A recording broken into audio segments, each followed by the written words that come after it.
fact is that the exploration activities are effort, and which was kind of a tool for the exploration and production companies, basically to optimize their taxes, because in order to optimize your taxes, you need to balance your exploration activities together with your ongoing production activities, not only with regard to the replacement of the reserves, but also managing your cash flows. With regard to OMV specific, like many other E&P companies, which are international oil companies operating in Pakistan, under the production sharing contracts with PCAs, they cannot borrow the loan. So in order to finance those activities in Pakistan, obviously they have to get the funding outside Pakistan.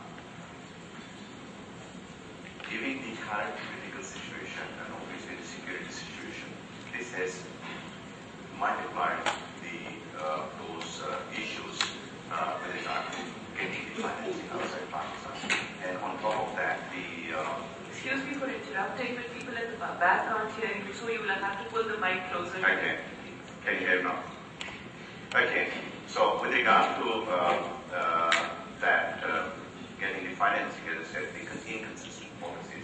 Like the prime example is the recently signed memorandum of understanding between the oil and gas companies with the FBR, whereby there were certain tax issues, interpretations issues, and even after signing the MOU, the FBR is kind of backing away, which is affecting the whole investment in the country. And I think this forum, I would like to address this issue, that this is going to affect the future exploration activities in the country.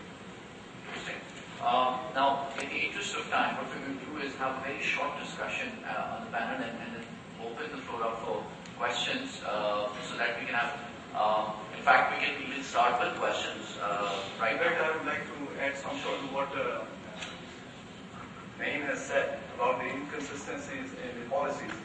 Now, what is happening in the oil refining sector also is that because of the perceptions, the wrong perceptions, I keep on repeating that, created in the minds, what is happening is that the policy makers, they come under sort of a pressure that they have to reduce the prices. So what is happening is the refineries pricing formula, which had been formulated way back in 2002, which was working fine with all its pros and cons, and there were good years and there were bad years as well. But the refineries have been coping up with that.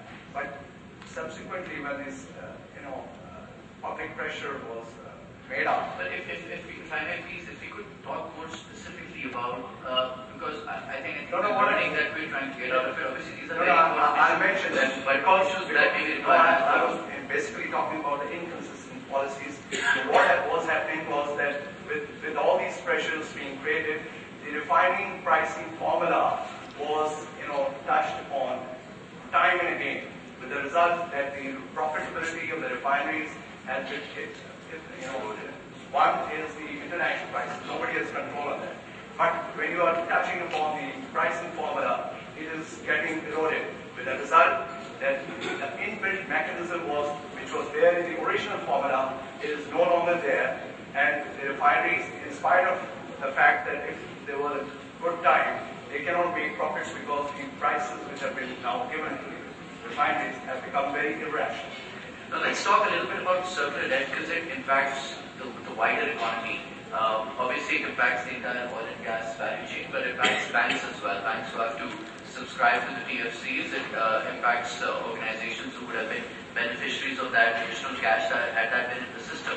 Now, do we all think that as CFOs, we've spoken about the working capital requirements, we all have to go back and borrow from banks and incur additional costs, whereas this is money that someone owes to us, and we cannot actually show any form of this impact on our balance sheets.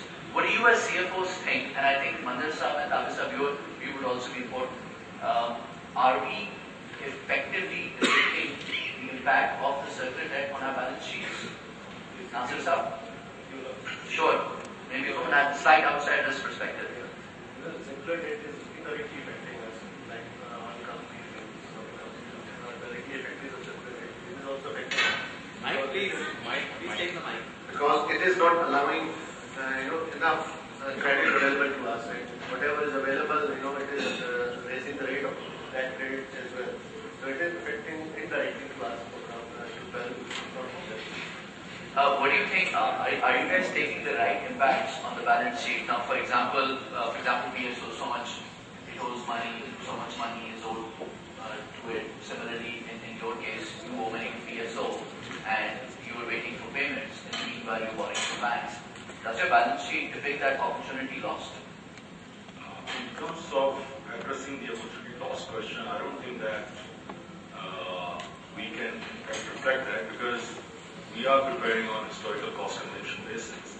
But yes, for analysis purposes, all the information is fully disclosed, and obviously the board of directors also comment on it.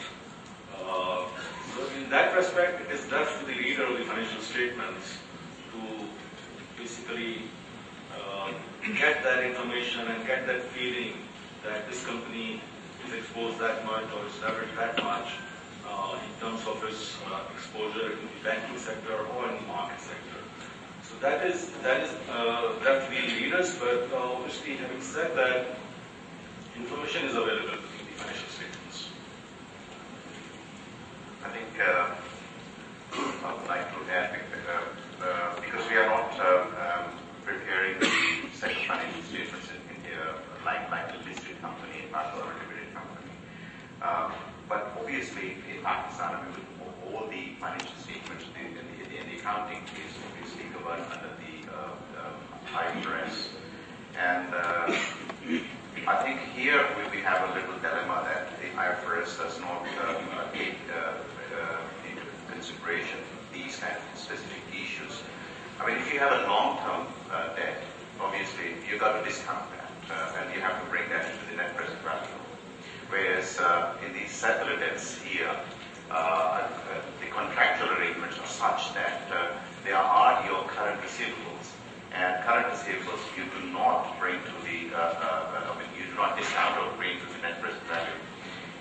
So I think the framework is not there, which allows you to basically account for that. Right.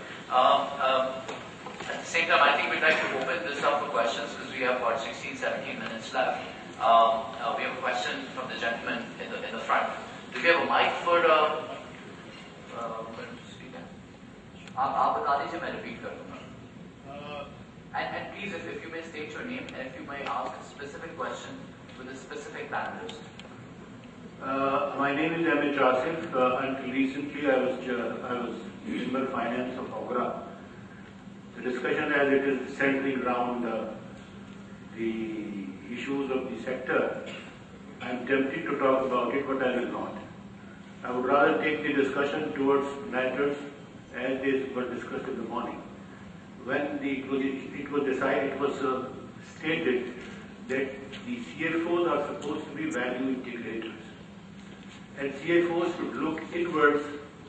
The external world is given, but if there is very little that you can do about it, what can you do inside?